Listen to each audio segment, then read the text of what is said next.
Welcome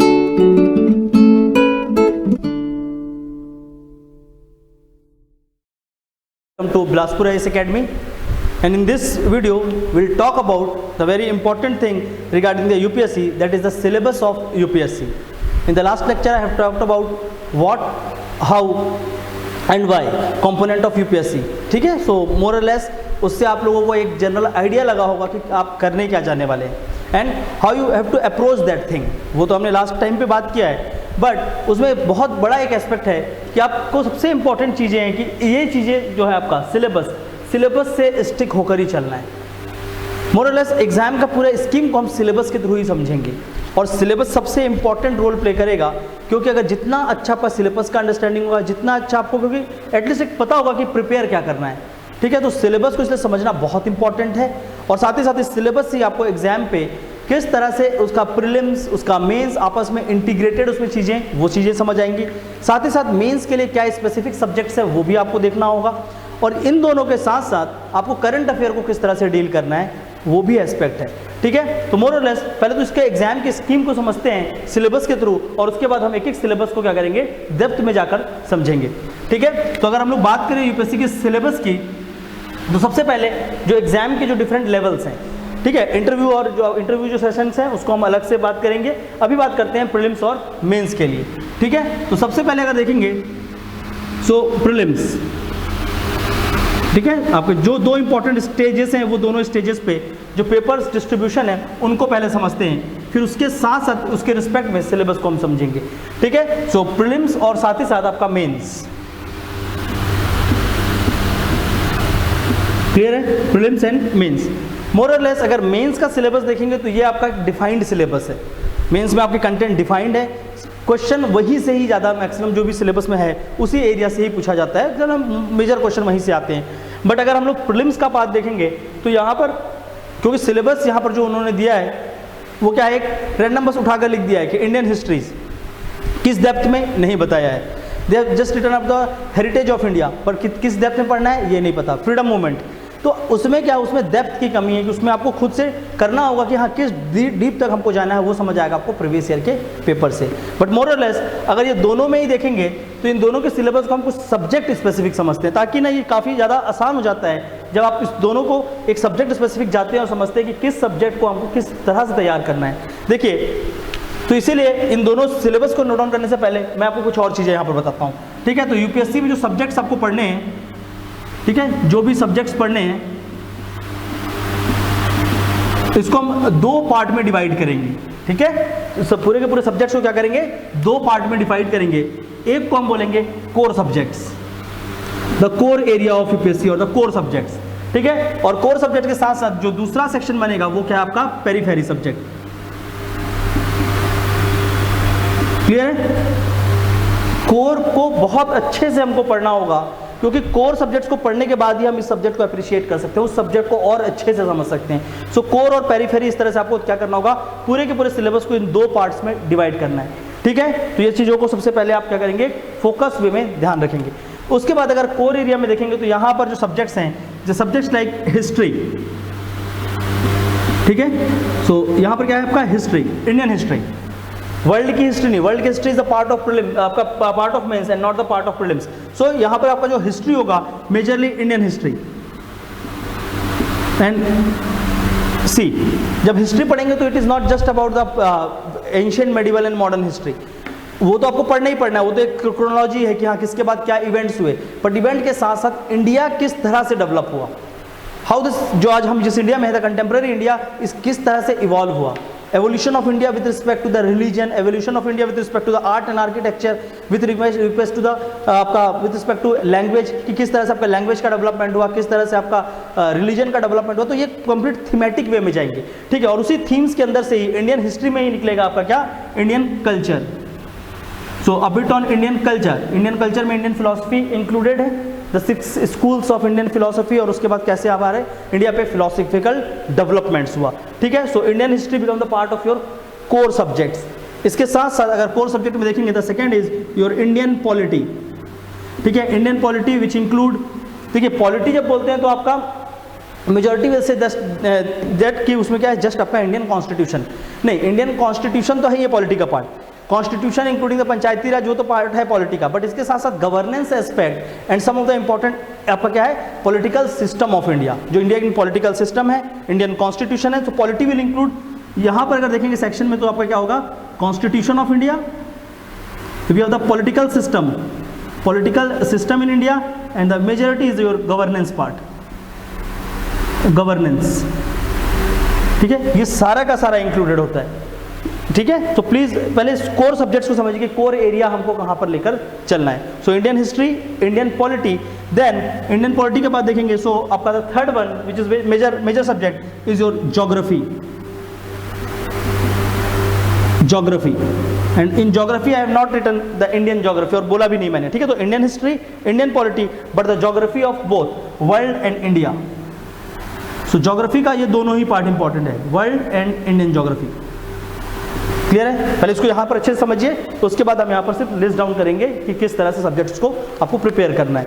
so Indian history, Indian polity, Indian geography, then other one the very important is your Indian economy और the economy as such, clear. So economy, ये आपके कुछ important core subjects की बात कर रहे हैं, जिसके अराउंड ही आपका पूरा का पूरा सिलेबस रिवॉल्व होता है, इसी के आसपास ही पूरा का पूरा, चाहे आप प्रीलिम्स को देखें चाहे मेंस को देखें, ये दोनों का सिलेबस इसी के आसपास ही कहीं ना कहीं घूमेगा।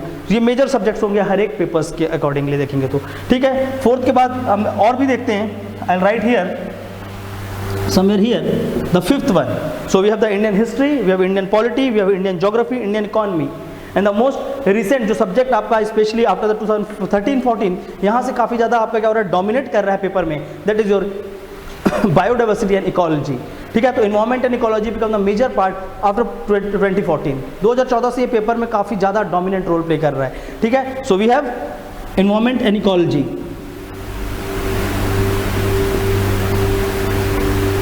इन्वायरमेंट एंड इकोलॉजी, ठीक है। It include the biodiversity aspect and the various aspects. तो ये सारे के सारे जो है ये this are the core subjects. One more subject you can add in the core part is your science, ठीक है। बट साइंस मेजरली आपका syllabus will say it is a general science, but in the last few years if you look into the trend of UPSC का, जो trend चला है UPSC का, उसमें देखते हैं अच्छे से तो आपको पता चलेगा कि science is majorly dominated by the technology. जो रिसेंट टेक्नोलॉजीज हैं, recent development in the field of science and technology, उससे क्वेश्चन आ रहे हैं, बजाय आपका क्या है जनरल साइंस से। But in the last year prelims they ask the direct question from the plant and animal cells. So हो सकता है they are now moving toward a bit on general science, specially with respect to the geography, और मोर और less agriculture के respect में वो पूछ रहे हैं, ठीक है। So you can focus on the science and technology. Science and technology majorly dominated by the space science, the agriculture science. So they ask question with respect to the space science, agriculture science, and in general the science like various new discoveries and the inventions and the new technologies like Internet of Things, blockchain technology. तो इस तरह से क्या हो रहा है, different things को पूछा जा रहा है इन. So ये सारे के सारे क्या हैं, these are the core areas. ये core area को बहुत अच्छे से समझना है. This core area, ये core area he comprises of your prelims syllabus. ठीक है, तो प्रीलिम्स का अगर पूरा सिलेबस ही देखेंगे तो ये क्या आपका कोर एरिया जो है, क्लियर है. इसलिए इन सब्जेक्ट्स को काफी अच्छे से पहले प्रिपेयर करिए. Once you start reading about the UPSC, तो आपको सबसे पहले क्या करना है, प्रीलिम्स के लिए इन चीजों को काफी अच्छे से करना है. प्रीलिम्स सबका दो पार्ट है. So this core area will define the part of your general studies. The core area will give you the part of general studies paper 1 and second is your CSET paper. So CSET paper is majorly your aptitude test. So we have the aptitude part, वहाँ पर mathematics का जो general aptitude है, we have reasoning, ठीक है. साथ ही साथ वहाँ पर क्या होगा, इंग्लिश के कुछ इंपॉर्टेंट, अगर हम लोग इंग्लिश लैंग्वेज में देखेंगे तो कॉम्प्रीहेंशन स्किल्स. सो मेजॉरिटी अगर CSET को देखेंगे, so we have aptitude, then we have reasoning, and अगर देखेंगे जो थर्ड एस्पेक्ट आता है किस पे, आपका प्रीलिम्स में. So we have aptitude part, we have a reasoning part and the comprehension part. So English comprehension, clear. So more or less qualifying paper, you just need to qualify this examination. main तो आपका यहाँ पर ही है. तो major focus जो आप shift करेंगे वो जीएस पे होगा और जीएस के भी कोर एरियाज पे आपको ध्यान रखना है, because this core areas are not only the part of your prelims but also frame, जो देखो आपका कंप्लीट फ्रेमिंग की गई है। तो जीएस के जो ये क्या है आपके कोर एरिया है, ये मेंस सब्जेक्ट, जैसे मेंस में आपका क्या है पेपर 1 है या पेपर 2, पेपर 3 एंड पेपर 4, तो पेपर 1, 2 एंड 3 कहीं ना कहीं इन्हीं सब्जेक्ट्स के अराउंड रिवॉल्व होती हैं। सी द पेपर 1 अगर हम लोग देखे थे मेंस पे, I talk about the main syllabus with respect to the periphery subjects भी, ठीक है। सो मेन सिलेबस अगेन ये सारे के सारे ही है।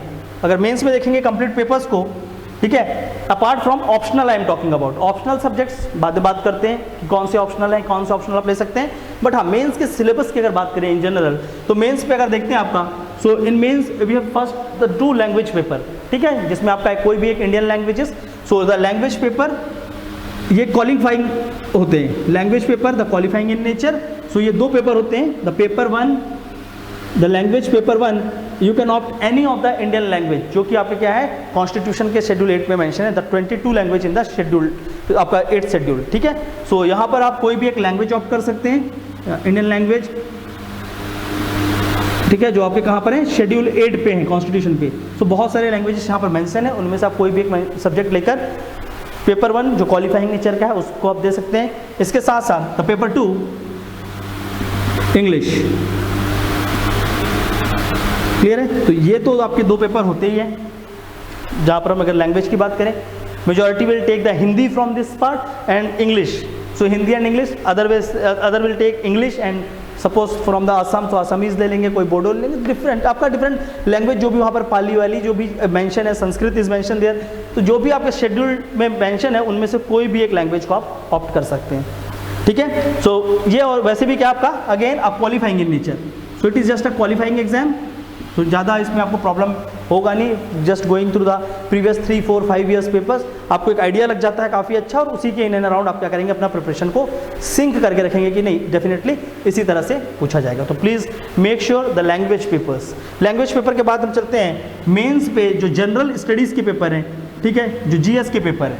So in mains we have the 4 GS paper, GS1 and the GS1। See आप सिलेबस को देखो ओवरलैप कितना ज़्यादा है। अभी I am not taking the current affair parts, ठीक है, उसके बाद हम बात करेंगे करंट अफेयर को भी किस तरह से इस पर सिंक करना है। So if you talk about the GS paper 1, बहुत ही बेसिक लेवल पे मैं आपको डील कर रहा हूँ, इससे काफ़ी अच्छा आपको सिलेबस का एक अंडरस्टैंडिंग मिलेगा कि पढ़ना क्या है और किस तरह से पढ़ना है, ठीक है। सो GS1 पे अगर जाएंगे, सो majority of the part of GS1 is form by the history of India, ठीक है। सो इंडियन हिस्ट्री, और इंडियन हिस्ट्री में यहाँ पर हम लोग काफ़ी सेक्शन को देखेंगे, क्योंकि देखो एक होता है पोस्ट इंडिपेंडेंस इंडिया, और post independence India is also the part of history, और वो कहीं और से नहीं आ रहा है, हिस्ट्री का ही पार्ट होगा, ठीक है, कि आपका इंडिपेंडेंस के बाद की इंडिया कैसी है। सो हम देखेंगे कि कंप्लीट इंडिया का जो डेवलपमेंट है right from the your palaeolithic age, stone age से लेकर अभी तक का कितना इंडिया का डेवलपमेंट है, वो सारा का सारा किसमें पूछा जा रहा है, हिस्ट्री पे। बट यहाँ पर हिस्ट्री पे एक ट्विस्ट देखने को मिलेगा, more than the story of a king, it is more towards the art and architecture and the heritage of India. तो इंडियन कल्चर एंड आर्ट पे ज़्यादा आपका सिलेबस सिंक है, rather than talking about the Kings story, कि हाँ उस राजा ने क्या किया, वो सारी स्टोरी से ज़्यादा इंपॉर्टेंट है कि Indian heritage and culture is the part of history in terms of, अगर हम मेडिवल देखें और एंशिएंट हिस्ट्री को देखेंगे। So history will include your heritage and culture, heritage and art and culture, ठीक है। सो GS1 मेजॉरिटी अगर history का सेक्शन देखेंगे तो इसके आसपास ही आपका क्या होगा, पूरा रिवॉल्व होगा, ठीक है। इसके साथ साथ freedom movement, so modern India will include the freedom movement, clear है। So we have the heritage of India, the freedom movement, then in the history part only Indian history, ठीक है। पहले इंडियन हिस्ट्री की बात करते हैं। सो in Indian history मैंने आपको क्या कहा, एक और पार्ट को भी हम इसमें इंक्लूड करके ही पढ़ेंगे, independence of sorry India after independence, post independence India, post independence, clear है, post independence India. So we have the freedom movement, heritage and art and post independence in terms of Indian history. इसके साथ साथ history will also include world history, please mention world history. So see majority of the syllabus revolves around the Indian history. तो again अगर आपने core में Indian history को काफ़ी अच्छे से प्रिपेयर किया है, it will help you a lot in GS1। GS1 का बहुत बड़ा पार्ट इंडियन हिस्ट्री प्ले करता है, ठीक है, out of the half of the syllabus comprises of your Indian history, आधा सिलेबस इंडियन हिस्ट्री से बना हुआ है GS1 का, और Indian and the world history, ठीक है। So India and world history is very major part in the GS1 paper. Apart from this for GS1 you need to study, क्योंकि देखो हिस्ट्री से ही कहीं ना कहीं हमें अपनी सोसाइटी भी समझ आती है। सो आपका पूरा कंप्लीट सोशियोलॉजी या सोसाइटी को डालने से इंपॉर्टेंट यूपीएससी ने क्या डाला है, सोशल इश्यूज। तो अगर आपने हिस्ट्री में सोसाइटी को अपने अच्छे से समझा है, इंडियन सोसाइटी को वहाँ पर से, तो सोशल इश्यूज जो प्रेजेंट में है और जो पास्ट से क्यों ये सोशल इश्यूज बने, the problem of casteism, again Indian history में आप उसको पढ़ेंगे और उसी को ट्रेस आउट करते हुए उस प्रॉब्लम्स को अभी के प्रेजेंट इंडिया पे किस तरह से इम्प्लाई करना वो समझेंगे। Women problem in India has root in the patriarchy society, ठीक है, जो हमारा क्या था पेट्रियार्कल सोसाइटी शुरू से रहा है, उसी के कारण वुमेन प्रॉब्लम्स इंडिया पे क्या हुए, ज़्यादा से ज़्यादा सामने आए। सो अगेन तो social issues, the syllabus of social issues, so syllabus also talk about social issues in paper 1. Apart from social issue, I'll just rub this part, I'm just rubbing this part for the GS1, ठीक है, please understand। okay, so apart from social issues, अगर हम GS1 को और देखें, ठीक है, so in GS1 we have geography, both the geography of world and the geography of India, clear, the geography of world and geography of India, and the geography will include all the sections like the physical geography where we'll talk about the various mountains, earthquakes and all, landform development, किस तरह से different types of landform बनते हैं, landform को किस तरह से कौन-कौन से important events होते हैं landform पे, the both the forces operating on landform, that is endogenetic force जो नीचे से लग रहा है and the exogenetic force जो अर्थ के क्रस्ट के ऊपर में जितने भी एजेंट्स हैं उनसे लग रहा है। So we have to talk about the geography in terms of physical geography, then there is an economic geography and also the human geography aspect and ठीक है, so ये सारा का सारा आपका किस पे है, geography of India and world। so please mention history of India and world including the post independence India and social issues, then we have the geography of India and world। तो majority अगर देखेंगे तो आपका GS1 इसके ही आसपास पूरा का पूरा लिंक है और यही सिलेबस है आपका, कोई इससे कुछ ज़्यादा अलग कुछ सिलेबस नहीं बनाया गया है, सिलेबस में यही चीज़ मेंशन है, आपको इतना ही पढ़ना है, ठीक है। तो मोर और लेस अगर देखेंगे तो आप इस चीज़ को कहाँ पे पढ़ रहे हैं, कोर एरियाज में आप पढ़ रहे हैं पहले से ही, इसलिए मैंने कहा कि कुछ सब्जेक्ट्स कोर हैं कि आपका देखो प्रीलिम्स में भी आप ये चीज़ काम आ रहे हैं और आपको मेंस में भी काम आ रहा है। बस पेरिफेरी के लिए आपको क्या करना होगा, कुछ इश्यूज़ को प्रिपेयर करने हैं, दैट इश्यूज़ आर कॉल्ड, अगर देखेंगे सो पेरिफेरी सब्जेक्ट्स में आप बोल सकते हैं सोशल इश्यूज़, जो इंटीग्रेटेड वे में नहीं है, जिसको आपको क्या करना होगा, सेपरेटली पढ़ना होगा, बाकी को आप क्या कर सकते हैं एक साथ ही, उसमें आप ऑब्जेक्टिव टेस्ट भी प्रैक्टिस करिए और उसमें आप क्या कर सकते हैं, आंसर राइटिंग भी शुरू से ही करिए, ठीक है। सो वो एक साथ जा सकते हैं बट आपको पेरिफेरी को अलग से याद रखना होगा। That in GS1 we have the periphery subjects called social issues, ठीक है, and world history, world history.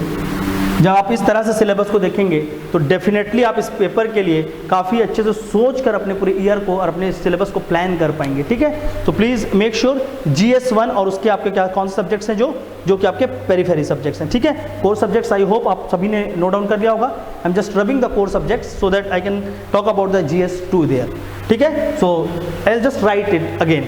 सो यहाँ पर हम लिख देते हैं core subject is Indian history, geography, so we have the history, Indian history, we have geography of India and world, then we have the syllabus of Indian economy, economy के साथ साथ environment and ecology, so we have environment and ecology part as a part of your core subjects। देखो यही पढ़ना है आपको prelims में, ये प्लस करंट अफेयर, उससे आपका प्रीलिम्स का पेपर का पूरा तैयारी हो जाता है। बट मेंस के लिए हम क्या कर रहे हैं, उस चीज़ को और डीप में समझ रहे हैं, ठीक है। So we have the history written there, okay, polity is, so we have Indian polity, ये बच गया था। तो ये सारे के सारे क्या है आपके कुछ कोर सब्जेक्ट्स, अपार्ट इसके साथ साथ हम इंक्लूड कर रहे हैं साइंस एंड टेक्नोलॉजी, क्लियर है। तो वो क्या थे आपके, वो जितने भी सब्जेक्ट्स मेंशन किए हैं वहाँ पर मैंने, वो सारे के सारे क्या आपके core subjects with respect to the mains, ठीक है। So GS1, now will talk about the other GS। So there are the 4 GS paper, so this is the GS1 जहाँ पर हमने पेरिफेरी सब्जेक्ट्स को वहाँ पर मेंशन कर रखा है। Now will talk about the GS2, clear है, GS2 प्लीज राइट डाउन। अब जितने लोग भी सुन रहे हैं, आप देखो सिलेबस तो आप PDF से डाउनलोड करके समझ सकते हैं, बट इस तरह से आप क्या करिए, अपने सिलेबस को तोड़कर एक बार समझिए। Just split your syllabus and understand. जब ये स्प्लिटिंग को आप अच्छे से करेंगे तो आप प्लान बहुत अच्छा कर पाएंगे कि किस तरह से इसको प्रिपेयर करना है, कितने टाइम्स में कौन सा चीज़ हम प्रिपेयर कर सकते हैं। ठीक है, सो मेक श्योर, अगर please right along with me. ठीक है, चलिए इसके बाद देखते हैं आपका GS2, general studies 2। Clear? GS2, अब ये सब्जेक्ट जो है ये काफ़ी ज़्यादा, देखिए जहाँ पर आपका पेरिफेरी सब्जेक्ट्स आ रहा है डेफिनेटली वहाँ पर आपका क्या होगा, डायनेमिक हो जाएगा सिलेबस। ठीक है, क्योंकि करंट अफेयर का वेटेज वहाँ से बढ़ने लगेगा। सो इन GS1 if you look into the current affair part, so this part social issue will dominate in current affair section. नहीं तो मेजॉरिटी इंडियन हिस्ट्री में तो अब ज़्यादा कुछ चेंजेस होगा नहीं, हिस्ट्री तो वैसी ही रहेगी। हो सकता है कुछ इवेंट्स होंगे जिसके 100th year of Mahatma, 150 year of Mahatma Gandhi coming in India, तो इस तरह से कुछ इवेंट्स होते हैं, उन इवेंट्स को आपको आ सकता है कि 100 ईयर्स हो गए, फिर 150th birth anniversary of Mahatma Gandhi, तो इन सारे इवेंट्स जैसे होते हैं तो गांधी जी की फिलॉसफी, गांधी जी की आइडियोलॉजी, इस पर आपको प्रिपरेशन करना चाहिए। ठीक है, तो कुछ मेजर इवेंट है हिस्ट्री के, तो उसके हिसाब से हम क्या कर सकते हैं, करंट अफेयर पे सिंक कर सकते हैं। अदर वे अराउंड वहाँ पर कोई अलग से आपको टॉपिक नहीं पढ़ना होगा, बस आपको पता होगा कि हाँ गांधी जी का 150th एनिवर्सरी मना रहे हैं, तो चलो गांधी जी पे रिलेटेड जितने भी टॉपिक्स हैं अच्छे से हम पढ़ लेते हैं। ठीक है, तो इस तरह से आपको क्या करना होगा, अपने GS पे स्टैटिक और जो क्या है डायनेमिक करंट अफेयर उसको सिंक करना होगा, वो हम बात करते हैं। बट सेकंड पेपर को देखेंगे तो यहाँ पर करंट अफेयर का काफ़ी ज़्यादा इंपॉर्टेंस है, because second paper majorly revolves around Indian polity.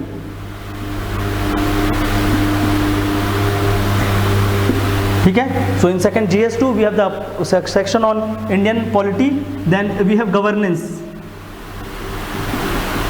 Governance in India, then we have the political system in India, political system, some of the topics of public administration is also there। ठीक है, अब ऐसे एकदम directly mention नहीं है, but हाँ public administration के काफ़ी टॉपिक्स मेंशन है। For example the topics on bureaucracy, the code of conduct and code of ethics of bureaucrats. So definitely pub ad का भी यहाँ पर काफ़ी सारा पार्ट्स इंक्लूडेड है। So we can say Indian polity, Indian governance, political system, then we have part of public administration. ठीक है, then the various program and schemes run by the government. So government ने जो भी आपका क्या किया है, डेवलपमेंट्स के लिए जो भी गवर्नमेंट ने स्कीम्स चलाए हैं, वो सारे के सारे स्कीम्स यहाँ पर आपको पढ़ना होगा। एक तो यहाँ पर ही पढ़ना है, और साथ ही साथ socio economic development comes under the part of GS3। ठीक है, तो मेजॉरिटी आपको समझना है कि हाँ पेपर 2 में भी आपकी गवर्नमेंट स्कीम्स को आपको पढ़ना है, और साथ ही साथ जितने भी इंस्टीट्यूशंस हैं, institution that is your constitution based institution और the non constitutional institution, NGT हो गया जैसे कि एनवायरमेंटल प्रोटेक्शन के लिए। ठीक है, इसके साथ साथ अगर देखेंगे नॉर्मली CAG हैं, अटॉर्नी जनरल हैं, तो इन सारे इंस्टीट्यूशंस के बारे में काफ़ी अच्छे से पढ़ना, because every year you will find question from this area. And in the coming in this particular exam जो आगे आने वाला है, वहाँ पर इलेक्शन कमीशन काफ़ी इंपॉर्टेंट हो जाता है, क्योंकि ऑल द एक्टिविटीज़ कहीं ना कहीं क्या होता है, अभी जो भी बंगाल का इलेक्शन हुआ तो वहाँ पर इलेक्शन कमीशन काफ़ी ज़्यादा विवादों पे आया। ठीक है, तो प्लीज़ मेक श्योर कि आपको सिलेबस के साथ किस तरह से सिंक होकर ही रहना है। इसके साथ साथ क्योंकि Indian polity form the base of this GS2, पूरा का पूरा GS2 का बेस क्या होगा, Indian polity. Once you are good with the Indian polity, उसको पढ़ोगे तो आपको गवर्नेंस भी काफ़ी अच्छे से समझ आएगा, उसके साथ साथ आपको इंडियन पॉलिटिकल सिस्टम भी काफ़ी अच्छे से समझ आने लगेगा, और पॉलिटी के साथ साथ आपको क्या समझ आएगा, पब्लिक एडमिनिस्ट्रेशन भी समझ आएगा। So you can club all this subjects, वो सारे के सारे सब्जेक्ट को क्लब करके एक साथ आप क्या कर सकते हैं, प्रिपेयर कर सकते हैं। Apart from this, in paper 2 only, you have to study international relation. International relation. ठीक है, सो इंटरनेशनल रिलेशन काफ़ी इंपॉर्टेंट पार्ट प्ले करता है, काफ़ी क्वेश्चन यहाँ से पूछे जाते हैं। And this part international relation, ये कंप्लीटली आपका क्या है, एक डायनेमिक पार्ट है। This is not the static part, ये पूरा का पूरा एक डायनेमिक पार्ट है। जितने भी इंटरनेशनल इवेंट्स हैं, जो भी आपका इंडिया की जो बायलैटरल रिलेशंस हैं, इंडिया के जो अलग अलग ग्रुपिंग्स में इंडिया जुड़ा हुआ है, ठीक है, वर्ल्ड बैंक हुए, जितने भी वर्ल्ड लेवल के इंस्टीट्यूशंस हैं, financial institutions of the world, वो सारे के सारे क्लब होते हैं आपके किसके अंदर, इंटरनेशनल रिलेशन के अंदर। So international relation again a major part, और ये पूरा का पूरा क्या आपका करंट अफेयर ओरिएंटेड है। ठीक है, so out of this subject अगर कोर्स हटाएंगे तो देखो पेपर 2 में बहुत सारे ऐसे पार्ट हैं जो कि आपके किसके पार्ट बन रहे हैं, योर पेरिफेरी सब्जेक्ट्स के पार्ट बन रहे हैं। सो पेपर 2 इसलिए मैं बोल रहा हूँ कि जितना ज़्यादा आपका पेरिफेरी सब्जेक्ट इन्वॉल्व होगा वो पेपर उतना ज़्यादा टफ हो जाएगा, बिकॉज उसकी डायनेमिसिटी बहुत ज़्यादा है। सो इनिशियली आपको ये याद रखना है कि कोर सेक्शन को काफ़ी अच्छा करना है और साथ ही साथ इनके लिए आपको क्या करना होगा, करंट अफेयर पे काफ़ी फोकस रखना है। This is called the dynamic current affair. तो international relation dynamic current affair से पूछेगा। पॉलिटिकल सिस्टम इन इंडिया, कहीं ना कहीं वहाँ पर जो भी प्रॉब्लम्स आ रहे हैं सिस्टम पे, देयर आर द 3 सेक्शंस। अगर इंडियन पॉलिटिक्स देखेंगे, one is your executive, other is your legislative and one is judiciary. तो ये तीनों पे कहीं ना कुछ प्रॉब्लम्स होते हैं, ऊपर नीचे चेक एंड बैलेंस रहता है, तो इन पे क्वेश्चन डेफिनेटली आते हैं। अभी अगर कोविड पे देखेंगे, सो कोविड पे as the executive are not performing, ठीक है, एग्जीक्यूटिव्स अपना वर्क अच्छे से कर नहीं रहे थे, तो कहीं ना कहीं कोर्ट ने क्या दिखाया, जुडिशियल एक्टिविज्म, और अल्टीमेटली वही जुडिशियल एक्टिविज्म किसका रूप रख लिया। अब अगर देखा जाए तो एग्जीक्यूटिव्स ने कहा कि जुडिशरी हर एक चीज़ को ना बताए, we are there and we are also doing some work and it amounts to the judicial overreach. तो such things are happening time and again. अगर देखेंगे तो कंटिन्यूसली कोविड के इवेंट्स, कोविड पे, तो इस तरह की चीज़ों को आपको समझना होगा कि ये कैसे आपके सिलेबस से लिंक है। What all question you can expect, ठीक है, you can have the question regarding judicial activism and judicial overreach in this year examination. Why? Because कहीं ना कहीं कोविड में जो भी, क्योंकि कंटिन्यूसली सुप्रीम कोर्ट ने काफ़ी गवर्नमेंट के अगेंस्ट बहुत सारी चीज़ें बोली और गवर्नमेंट को समझाया कि आप ऐसा मत करिए, आप ऐसा करिए। तो गवर्नमेंट ने कहा कि हर चीज़ को आप मत बताओ, कुछ चीज़ें हम भी कर सकते हैं, क्योंकि बिकॉज इंडियन कॉन्स्टिट्यूशन में अगर देखेंगे ये जितने भी हैं, चाहे वो एग्जीक्यूटिव हो, जुडिशरी हो, लेजिस्लेटिव हो, ये सारा का सारा क्या है, there is not a water tight separation. सब में अलग अलग वो नहीं है कि आपका एक स्पेशल डोमेन आप वहीं पर काम करेंगे। We have the checks and balance, ठीक है, कि हाँ आप अपने अपने डोमेन पे तो काम करिए, पर अगर कोई काम नहीं कर रहा तो दूसरा क्या करेगा, उसको बताएगा कि आपको क्या करना है, आप इस चीज़ों को सही से नहीं कर रहे हैं। So we have the checks and balance concept, और उसी के अंदर हमारा सारा का सारा चीज़ अप्लाई होता है, whether we talk about the judicial review, judicial activism, ठीक है। तो वो सारा का सारा देखो यहाँ पर क्या हो रहा है, एक डायनेमिक करंट अफेयर की तरह आपको देखा जाएगा, ठीक है। And majority of the current affairs अगर देखेंगे, द हिंदू न्यूज़पेपर स्पेशली, अगर उसको आप ईयर ऑन पढ़ते हैं तो ईयर ऑन आपको दिखेगा कि ये पूरा का पूरा सिलेबस ही आपका यूं ही कंप्लीट हो जाता है। हाँ, स्टैटिक इसमें भी होते हैं। इंडिया एंड रशिया, अगर कोई रिलेशनशिप चल रहा है तो उस रशिया का इंडिया का रिलेशनशिप का बेस क्या है, कहाँ से ये स्टार्ट हुआ था, इंडिया यूएस रिलेशनशिप कब स्टार्ट हुआ, उसका बेस क्या है, वो हम पढ़ते हैं। वो तो स्टैटिक नॉलेज है, वो जनरली पढ़ते हैं, बट उसको कभी भी वो स्टैटिक वे में नहीं पूछते। वो क्या करते हैं, उसको कहीं ना कहीं करंट अफेयर से सिंक करके ही पूछते हैं, या करंट इवेंट को डायरेक्ट पूछा जाता है, ठीक है। तो please make sure international relation को काफ़ी अच्छे से करना है, और साथ ही साथ जो इंडियन पॉलिटिक है इन एंड अराउंड मूव कर रहा है। और यहाँ पर सबसे मेजॉरिटी जो है वो क्या है, government schemes, for the mains government schemes very much in the syllabus, ठीक है। तो GS2 को अगर आप अच्छे से तैयार इनिशियल करते हैं with respect to the newspaper को उठाकर काफ़ी अच्छे से, तो आप ये भी मानना कि प्रीलिम्स के जो करंट अफेयर के पार्ट हैं वो भी आप काफ़ी स्ट्रांगली प्रिपेयर कर पाएंगे, काफ़ी अच्छे से प्रिपेयर कर पाएंगे, क्योंकि कहीं ना कहीं government schemes, there are 3 to 4 questions with respect to the government schemes in prelims, वो पूरा का पूरा GS2 में दिख रहा है, इवन GS3 में भी दिखेगा कुछ पार्ट, क्योंकि वहाँ पर क्या है, इकोनॉमिक एंड सोशल डेवलपमेंट, ठीक है। तो इस चीज़ को काफ़ी अच्छे से पकड़ कर रखना है, क्लियर है। मेक श्योर ये चीज़ों को काफ़ी अच्छे से आपको करना है। So we have the government schemes and ये पब्लिक एडमिनिस्ट्रेशन का जो भी पार्ट है, governance related issues, international relation every year in prelims. अगर प्रीलिम्स में देखेंगे तो इंटरनेशनल करंट अफेयर्स, क्योंकि प्रीलिम्स का सिलेबस इज सेइंग, अगर प्रीलिम्स को देखेंगे तो यहाँ पर अगर हम लोग करंट अफेयर के नेचर को देखें प्रीलिम्स में, सो प्रीलिम्स करंट अफेयर डायरेक्टली वहाँ पर पहला टॉपिक ही मेंशन है, नेशनल एंड इंटरनेशनल, ठीक है, करंट इवेंट्स। तो करंट इवेंट जो कि आपके क्या है, नेशनल प्लस इंटरनेशनल, ये दोनों पे। पर ऐसा नहीं कि अब इंटरनेशनल एंड नेशनल लिखा तो इंटरनेशनल में आप हर चीज़ पढ़ना है, कि ऑस्ट्रेलिया के अंदर कुछ हो गया तो उसको पढ़ने की ज़रूरत है, ऐसा नहीं है, ठीक है। You have to read the international relation और इंटरनेशनल करंट अफेयर जिसपे इंडिया का कहीं ना कहीं कुछ इन्वॉल्वमेंट हो सकता है, या फिर वो साइंस एंड टेक्नोलॉजी को प्रमोट कर रहा हो। तो मेजॉरिटी अगर देखेंगे यहाँ पर, और साइंस एंड टेक्नोलॉजी हमने बात किया है, तो क्या होता है, साइंस के पेपर पे जो जनरल साइंस उन्होंने लिख दिया है, बट करंट अफेयर के अगर 10 में से 12 क्वेश्चन अगर दिखते हैं, या साइंस के ज़्यादा क्वेश्चन दिखते हैं, तो 50% to 60% जो साइंस के क्वेश्चन आते हैं वो कहीं ना कहीं जो क्या होते हैं, नासा से रिलेटेड होंगे, वो कहीं ना कहीं आपके किसी टेक्नोलॉजी से रिलेटेड होंगे। तो साइंस का कंप्लीट वो क्या होता है, करंट अफेयर पार्ट में क्वेश्चन को पूछा जाता है, ठीक है। तो उस तरह से हमको समझना होगा कि what is the static current affair and what is the dynamic current affair, पर उसको अभी हम लोग समझते हैं। तो याद रखना कि प्रीलिम्स में आपके नेशनल एंड इंटरनेशनल दोनों, साथ ही साथ जैसे कि हम लोग ज्योग्राफी देख रहे हैं, so Indian geography and the world geography, so Indian geography से क्वेश्चन वो उठा रहे हैं, डेफिनेटली एक आध कॉन्सेप्ट पूछ लेते हैं, वर्ल्ड ज्योग्राफी से एक दो कॉन्सेप्ट के क्वेश्चन आते हैं, पर 3 to 4 question directly comes from the current affair part of international, क्योंकि कहीं ना कहीं कोई इवेंट हो रहा है, वो क्या करते हैं, प्लेसेस को पूछते हैं। इधर they will give you the match the following type of questions, या किसी ट्राइब को किस कंट्री में मिलती है, इस तरह से क्वेश्चन पूछे जाते हैं, जो भी क्या होते हैं, करंट अफेयर पे हाईलाइटेड होते हैं। ठीक है, तो कहीं ना कहीं ये जो वर्ल्ड ज्योग्राफी में जो मैप वर्किंग है, मैप वर्क को आप किसके रिस्पेक्ट में करेंगे, कहीं इंटरनेशनल इवेंट के। अभी स्वेज कैनाल क्या हुआ था, चोक हो गया था, ठीक है, वहाँ पर एक शिप फंस गई थी। तो स्वेज कैनाल को कितनी कंट्रीज़ के बॉर्डर्स लगते हैं, स्वेज कैनाल का पर्टिकुलर लोकेशन क्या है, रेड सी पे क्या चीज़ें हैं, वहाँ पर अभी इजराइल और फ़लस्तीन का फिर से, इजराइल का भी और फ़लस्तीन पे वॉर स्टार्ट हो चुका था, उस एरिया पे वॉर जो हुआ, उस कौन कौन सी कंट्रीज़ रेड सी को टच कर रही हैं, वहाँ पर डेड सी कौन कौन सी कंट्रीज टच कर रही है, मेडिटेरेनियन सी है, ठीक है, वहाँ पर बॉर्डरिंग नेशंस कौन से, एक वो रीजन है। साथ ही साथ आप देखेंगे अर्मेनिया वाला रीजन है, कजाकिस्तान, अर्मेनिया, उज्बेकिस्तान का रीजन, वहाँ पर भी रिसेंटली वॉर हुआ, तो वो रीजन भी डिस्टर्ब है, उस रीजन को देखना है। साथ ही साथ साउथ चाइना सी कौन कौन सी कंट्रीज उसको सराउंड करती हैं।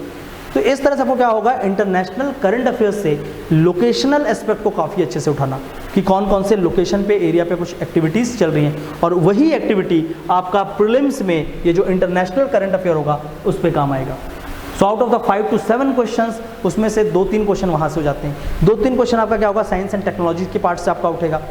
तो इससे क्या होगा, आपको सिलेबस के अंडरस्टैंडिंग से ये समझ आता है कि हाँ, प्रीलिम्स में भी हमको किस चीज़ पे फोकस रखना है और मेंस पे भी हमको कहाँ पे फोकस रखना है। प्लीज़ मेक श्योर इस चीज़ों को अच्छे से ध्यान रखेंगे, ठीक है। सो GS2 और GS2 की इस चीज़ों को काफ़ी अच्छे से हम लोग प्रिपेयर करेंगे।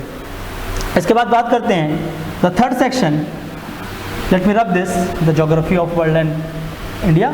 सो GS3,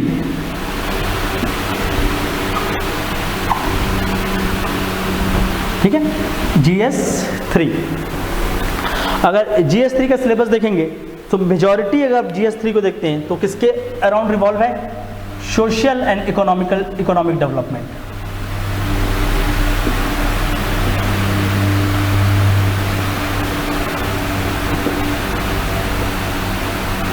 समझ आ रहा है। देखो GS2 में आपका क्या था, कोर सब्जेक्ट्स एक ही था, बट मेजॉरिटी आ रहा था पेरीफेरी पार्ट, ठीक है, एंड पेरीफेरी पार्ट को वहाँ पर अच्छे से प्रिपेयर करना होगा। तो GS2 रिक्वायर्ड अ टाइम, बहुत सारा टाइम आपका लगता है उसमें, आपको continuously you have to update yourself with the current affairs. Similar is the case of GS3, but GS3 फिर भी आपका क्या है, 50% स्टैटिक 50% डायनेमिक आप जा सकते हैं, पर GS2 आपका बहुत बड़ा डायनेमिक पार्ट है, ठीक है। GS1 में आपका मोरलेस स्टैटिक ही ज़्यादा है, ये आपको नॉर्मल जो आप पढ़ते हैं वहीं से आपकी इसकी प्रिपरेशन होती है, ठीक है। Similar is the case with the GS3। So GS3 socio and economic development is nothing but your Indian economy का जो पार्ट है। सो इकोनॉमी रिलेटेड जितने भी डेवलपमेंट है वहाँ पर आप पढ़ते हैं, पॉवर्टी वहाँ पर पढ़ते हैं, unemployment, that comes under the social developments, ठीक है। उसके रिस्पेक्ट में क्या डेवलपमेंट हुआ है, हेल्थ के रिस्पेक्ट में इंडिया में क्या डेवलपमेंट हुआ, everything comes under the GS3 part. इसके साथ साथ GS3 will also include the technology, science and technology, ठीक है। Again science and technology completely current affair oriented, completely current affair oriented, science and technology.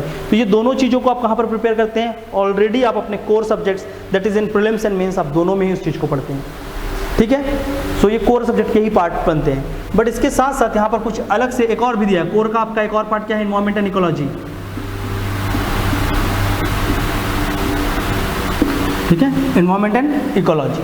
सो ये environment and ecology को भी आपको क्या करना होगा, यहाँ पर काफ़ी अच्छे से देखना होगा, ठीक है, एनवायरमेंट एंड इकोलॉजी, क्योंकि उससे भी क्वेश्चन डायरेक्ट होंगे। तो ये तीनों पार्ट देखो, मेजॉरिटी मैंने आपको पहले कहा कि GS1 इज कंप्लीटली, अगर देखेंगे अपार्ट फ्रॉम सोशल इशूज़ के कुछ टॉपिक, तो सारा का सारा क्या है, करंट अफेयर हो, सॉरी आपका क्या है, स्टैटिक है।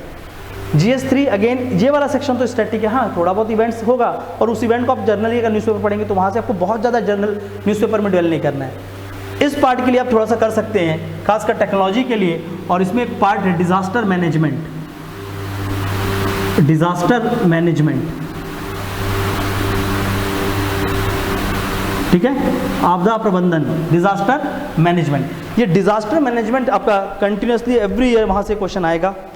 उसमें एक हम आपको 2-3 मॉडल आंसर्स बताएंगे किस तरह से चीज़ों को फ्रेम कर सकते हैं, वो तो एक अलग कॉन्सेप्ट से होगा कि हाँ उसी के इन एंड अराउंड आपका सारा क्वेश्चन बन जाएगा, बट वो डिजास्टर मैनेजमेंट काफ़ी बड़ा रोल प्ले करता है, ठीक है। और ये डिजास्टर मैनेजमेंट वही पूछते हैं जो आपके करंट रिलेटेड डिजास्टर्स होते हैं। अभी जैसे कि साइक्लोन आया, तो साइक्लोन के रिलेटेड क्या डिजास्टर हो सकता है, उसका किस तरह से हम कंट्रोल मेजर्स क्या क्या हो सकते हैं। सुनामीज आए थे तो पहले तो सुनामी के रिगार्डिंग पूछ सकते हैं, वो फ्लड्स के रिगार्डिंग पूछ सकते हैं, इंडिया में सक्सेसिवली क्या हो रहा है, फ्लड्स हो रहा है, ठीक है। देन दे में आस्क यू द क्वेश्चन, आप देखो disaster management, disaster related to climate change. अब क्लाइमेट चेंज रिलेटेड डिजास्टर बोलेंगे तो देखो कितने जगह वो अप्लाइड है। हमको डिजास्टर तो पूछ रहा है बट उसका एप्लीकेशन हमको कहीं ना कहीं इन्वायरमेंट इकोलॉजी में भी दिखेगा। उसी का एप्लीकेशन कहाँ पर दिखेगा, in Indian geography and the world geography. So world geography को जितना अच्छा प्रिपेयर करेंगे, ठीक है, ज्योग्राफी के एस्पेक्ट को, उतना ज़्यादा आपका क्या होगा, geography will help you in the disaster management kind of things, ठीक है। सो डिजास्टर मैनेजमेंट में आपका ज्योग्राफी काफ़ी ज़्यादा हेल्प करता है आपको। इसके साथ साथ एक और सब्जेक्ट है, that is your internal security of India, ठीक है, इंटरनल सिक्योरिटी ऑफ इंडिया। तो इंडिया में जितने भी इंटरनल चैलेंजेस हैं बॉर्डर के विद इन सिक्योरिटी रिलेटेड, वो सारे के सारे एस्पेक्ट्स को भी देखना है, ठीक है। सो प्लीज़ मेक श्योर कि देखो GS1 में हमने पेरीफेरी सब्जेक्ट्स की बात की, अगर GS2 में देखते हैं तो आपका क्या है, governance comes under the periphery parts, we have some government schemes, वो तो आप दोनों में ही पढ़ते हैं, ठीक है, पब्लिक एडमिनिस्ट्रेशन का कुछ पार्ट और इंटरनेशनल रिलेशन का कुछ पार्ट। सिमिलरली देखेंगे तो आपका देखो सब्जेक्ट्स कौन कौन से आ रहे हैं, social issues, let me write all the subjects, periphery subjects, social issues, world history, post independence India, post independence India, then we can say there's a subject called disaster management, topic of disaster management, and one more topic is security, internal security, ठीक है। तो ये कुछ topic ऐसे हैं जिसको आपको separately prepare करना होगा और बहुत छोटे छोटे टॉपिक्स हैं, ठीक है। Post independence India hardly will take, मतलब जितने टॉपिक्स है उसमें अगर उसको आप करते हैं तो hardly it will take around the 10 to 15 days और उसमें अच्छे से हो जाता है। Again disaster management 4 to 5 days, ठीक है। वहाँ इवेंट्स काफ़ी हो रहे हैं तो इवेंट्स को हमको अपडेट करते होना चलना है, जैसे वहाँ पर करंट अफेयर काम आएगा। सिक्योरिटी अगेन, तो इसमें ये वाला जो पार्ट है, this part is easy and it is completely आपका देखेंगे तो मेंस पे ही इसका ज़्यादा वेटेज है, दिस कंप्लीट पार्ट, ठीक है। Therefore I called them as periphery subjects, कि मेन तो अगर आपका कोर काफ़ी अच्छा प्रिपेयर्ड है तो यहाँ से ही आपको इतना आइडिया लग जाता है कि यहाँ पे कौन से इवेंट्स हो रहे हैं, उस इवेंट्स को आप अप्रिशिएट कर सकते हैं। If you are good with the geography, disaster कहीं ना कहीं उसी के इन एंड अराउंड होगा। डिजास्टर मीन्स अर्थक्वेक, तो अर्थक्वेक के रिगार्डिंग पूछा जाएगा। डिजास्टर मीन्स सुनामी, सुनामी के रिगार्डिंग पूछा जाएगा। डिजास्टर मीन्स फ्लड, साइक्लोन्स, तो कहीं ना कहीं आप ज्योग्राफी में ये सारी चीज़ क्लाइमेटोलॉजी या लैंडफॉर्म डेवलपमेंट के अंदर आप पढ़ते हैं, ठीक है। तो उसी एप्लीकेशन को यहाँ पर यूज़ करते हुए हम उसका सोल्यूशंस बताएंगे, ठीक है। Same thing about the security, security challenges or the border issues of India you can only appreciate when you are good with all this aspect। आपका हिस्ट्री अच्छा होगा, आपकी ज्योग्राफी अच्छी होगी, ठीक है, आपका इकोनॉमी अच्छी होगी, तब आप बता पाएंगे कि इंडिया में ये सिक्योरिटी चैलेंजेस क्यों रीजन पे हैं। One of the challenges regarding border security, so you need to understand the Indian borders, कि वहाँ पर क्यों चैलेंजेस और बॉर्डर है कैसा, और वो कहाँ पर पढ़ते हैं आप, again in the Indian geography. So completely the syllabus is overlink, काफ़ी जगह पे आपका ओवरलैपिंग है, एंड ओवरलैपिंग के लिए क्या है इंपॉर्टेंट कि आप पहले कोर एरिया को काफ़ी अच्छे से प्रिपेयर करिए, वो सारा पार्ट आपके लिए ईजी हो जाएगा। So make sure core area पे काफ़ी ज़्यादा फोकस रखना है, और कोर एरिया के साथ साथ स्टिक विद द न्यूज़पेपर्स, इधर विद द इंडियन एक्सप्रेस और the Hindu.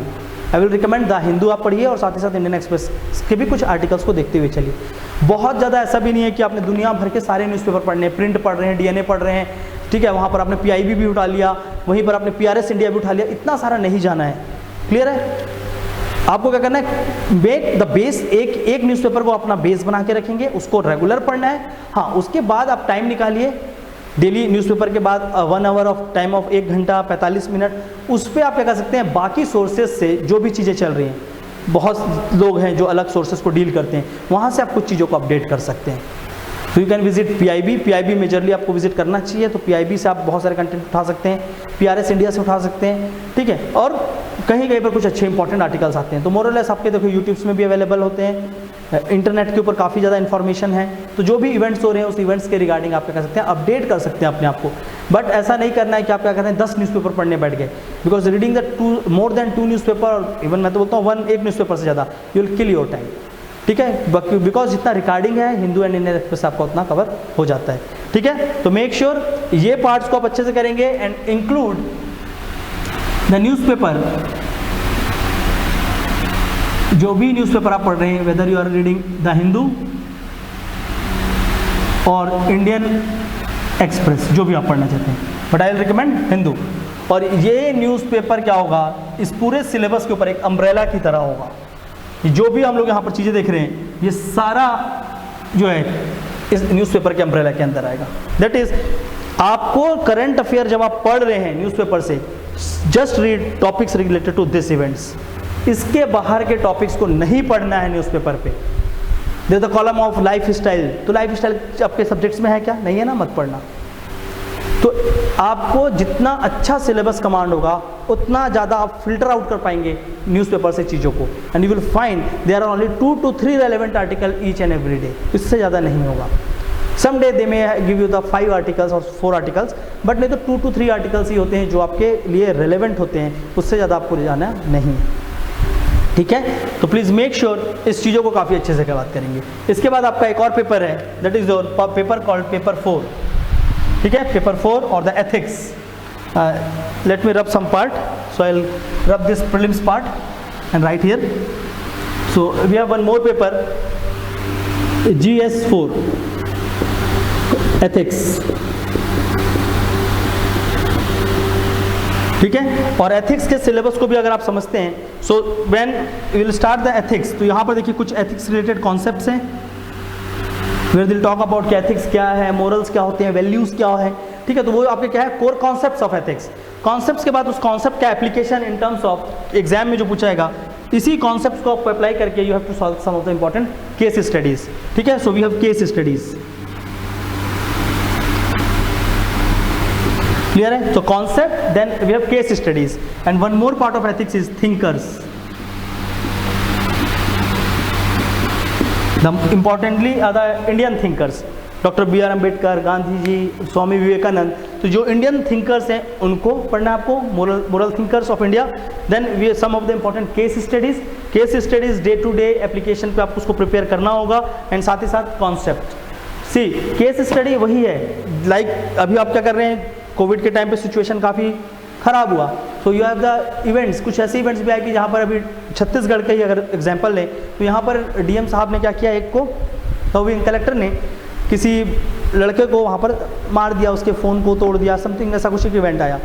So such type of activity should be legal और नॉट। ठीक है, तो इस तरह के इवेंट्स जो होते हैं, ऐसे ही कुछ आपको भी केस स्टडी प्रिपेयर करके जाना होगा।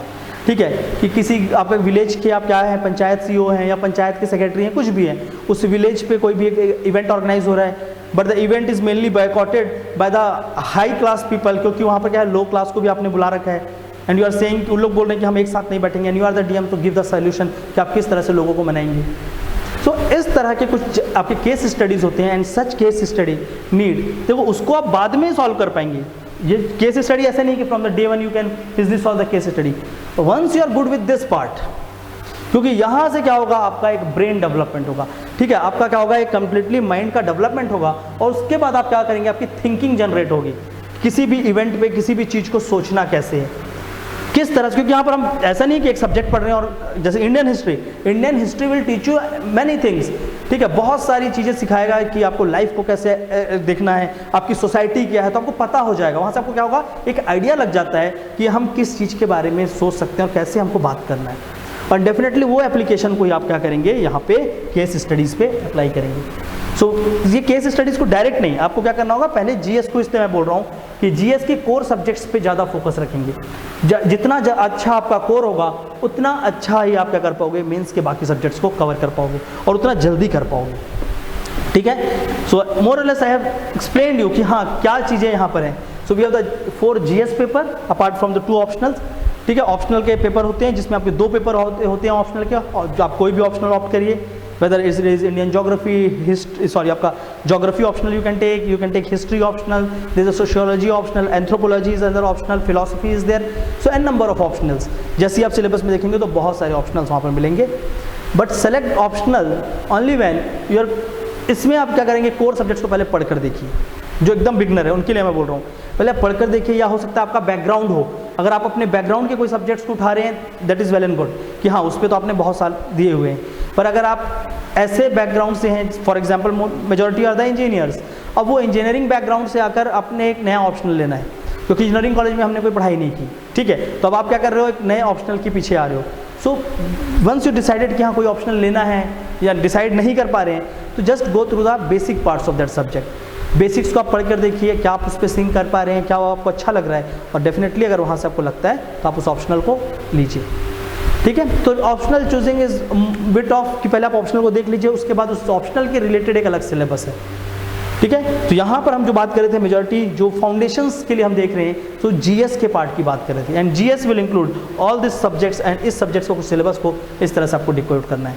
ठीक है, और इसी सब्जेक्ट के सिलेबस को आपको दो तरह से देखना होगा इन terms of current affair. One is the static current affair, another is the dynamic current affair, जो मैं बार बार आपको बोल रहा हूँ। ठीक है, the static current affair include, for example, अब सपोज करो कि इंडियन सीएजी ने कुछ काम किया है अभी, ठीक है, जो हमारे अकाउंटेंट जनरल उन्होंने कुछ भी एक रिपोर्ट रिलीज़ किया या कोई किसी चीज़ को ऑडिट करके दिया, उस ऑडिट में कुछ प्रॉब्लम हुई या ऑडिट बहुत अच्छा करके दिया, सो अल्टीमेटली क्या हो रहा है, वो वहाँ पर हाईलाइटेड हो गए, या गवर्नमेंट ने क्या किया कि किसी नए इंसान को सीएजी बनाया है। सो कहीं ना कहीं क्या हो रहा है कि सीएजी न्यूज़ में थे, सो सीएजी न्यूज़ में थे, तो कहीं ना कहीं ये क्या होगा, आपका स्टैटिक का ही पार्ट है, पॉलिटी का, so you just prepare about the CAG. तो हाँ, जो इवेंट हुआ, अगर इवेंट आपके सिलेबस से लिंक है, that is your static current affair, और उसको आपको क्या करना होगा, अपडेट करना होगा। ठीक है, एंड स्टैटिक करंट अफेयर मोर और लेस क्वेश्चन भी स्ट्रेट फॉरवर्ड आते हैं। ठीक है, कि डायरेक्ट उसमें से क्वेश्चन होंगे प्रीलिम्स में और डायरेक्ट आपसे होंगे, पर कंटेम्प्रेरी इज मोर ऑफ आपका जो dynamic current affair is more of issue based. That कोविड-19, अब कोविड-19 को आप अपने पूरे सिलेबस में कहाँ पर प्लेस करेंगे, you can place your covid here, technology aspects में कर सकते हैं, सोशल इकोनॉमिक डेवलपमेंट में भी कर सकते हैं, even it comes under the polity section. क्योंकि पॉलिटिकल सेक्शन में क्यों आ रहा है, क्योंकि कोविड वैक्सीनेशन को क्या किया गया, अब उसमें भी हमने क्या किया, स्टेट और नेशनल लेवल पे उसको डिफरेंट टाइप से, और आपका जो प्रोटोकॉल जो भी क्या हो रहा है, कोविड गाइडलाइंस बनाया गया जिसको संभालने की बात की गई, तो नेशनल लेवल और स्टेट लेवल पे अलग अलग उसके टास्क फोर्स बनाकर, टीम बनाकर काम कर रहे हैं। तो कोविड का क्वेश्चन यहाँ भी यू कैन एक्सपेक्ट और यहाँ भी एक्सपेक्ट कर सकते हैं। And there is a challenges called the life versus livelihood issues with respect to the COVID, कि कोविड के कारण अब हम लॉकडाउन लगाना है कि नहीं लगाना है। If we are imposing the lockdown, definitely we are, जो आपका रिस्क है, रिस्क ऑफ लाइफ और the risk of Covid transmission, definitely उसको हम मिनिमाइज कर रहे हैं। But on the other hand, इसी लॉकडाउन के कारण there are certain peoples who जिनकी life, their life completely depend on the daily wages, जो डेली वेज वर्कर है, वो रोज दिन कमाते हैं, रोज दिन खाते हैं। तो अगर आपने लॉकडाउन लगाया तो अल्टीमेटली उनको क्या नहीं मिलेगा, उनका डेली वेज नहीं मिलेगा, and then do not have any money, कि वो क्या कर रहे हैं, उनके पास कोई सोशल सिक्योरिटीज़ नहीं है, they do not have any security money. तो क्या होता है, उनकी लाइफ को, जो लाइवलीहुड पे क्वेश्चन आ रहा है with this lockdowns, so such type of issues or the contemporary issues, so they may ask you such thing here also। ठीक है, इसके साथ साथ इन सारे चीज़ों को पढ़ते हुए जो भी मेजर इवेंट्स होंगे, मोस्ट और मोर और लेस आपका करंट अफेयर सिंक होगा, वो सारे के सारे चीज़ों को हम कंटेम्प्रेरी इश्यूज बेस्ड जब पढ़ते हैं तो वहीं से निकल कर आता है ऐसे, द पेपर ऑफ ऐसे। तो GS language paper and one more paper is of your ऐसे। ठीक है, तो ऐसे के बारे में भी मैं आपको ज़्यादा बात नहीं कर रहा हूँ कि ऐसे को आपको कौन कौन से टॉपिक्स को, क्योंकि ऐसे आपको क्या होगा, जब आप इन सब्जेक्ट्स को अच्छे से प्रिपेयर करेंगे, when you are good with the basic and the foundational things, definitely आप ऐसे को खुद ही अप्रिशिएट कर पाएंगे, और उससे में हम बात भी करेंगे। ठीक है, कि ऐसे को आपको कौन से टॉपिक्स इस बार प्रिपेयर करने चाहिए, नेक्स्ट ईयर कौन से करने चाहिए। जैसे अभी मैंने आपको बताया life versus livelihood challenge, definitely it's a part of your essay part, essay questions. ठीक है, and bit of philosophical essays भी यहाँ पर पूछे जाते हैं। तो जैसे कि आपका क्या था, मीडिया पे कई बार एसेज पूछा गया। ठीक है, तो आप डेफिनेटली अगर प्रीवियस ईयर के ऐसे के पेपर को देखेंगे तो आप ऐसे को भी अप्रिशिएट करेंगे, उसका भी एक जोन है, आप उतने जोन्स पे आप उसको प्रिपेयर करेंगे तो डेफिनेटली ऐसे पे भी काफ़ी अच्छा काम होगा।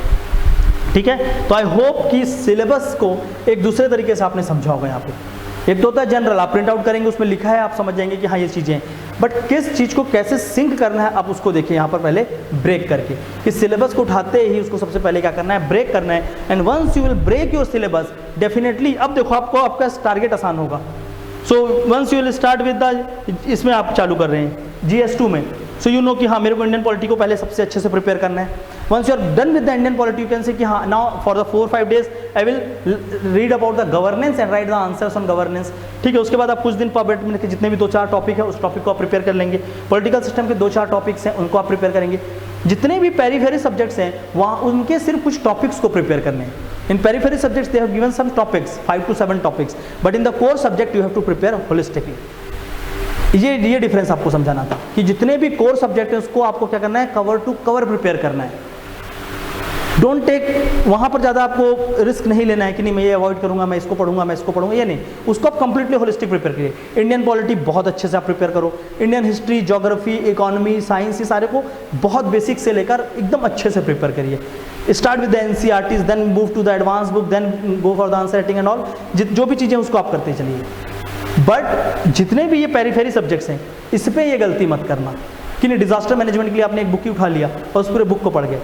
Just read few things on disaster management जो करंट पे है, और बेसिक जो डिजास्टर का जो भी हमारा प्रोटोकॉल्स है। 2005 नेशनल डिजास्टर मैनेजमेंट एक्ट आया, और उसके बाद डिजास्टर के रिलेटेड इंडिया ने क्या क्या किया, तो एनडीआरएफ की टीम क्या है, उसमें आपने क्या वर्क किया, कौन कौन से डिजास्टर्स को हम अप्रिशिएट कर रहे हैं, इंडिया ने साइक्लोन हो या कोई भी चीज़ें उसके लिए डिजास्टर इम्प्रूव ना हो, या डिजास्टर को क्या होता है उसके प्रिपेयर्डनेस के लिए हमने क्या काम किया है, how what all works we are doing for the disaster mitigations. तो आपको बस उतना ही प्रिपेयर करना है, कंप्लीट डिजास्टर साइंस के बारे में बैठकर नहीं पढ़ना है।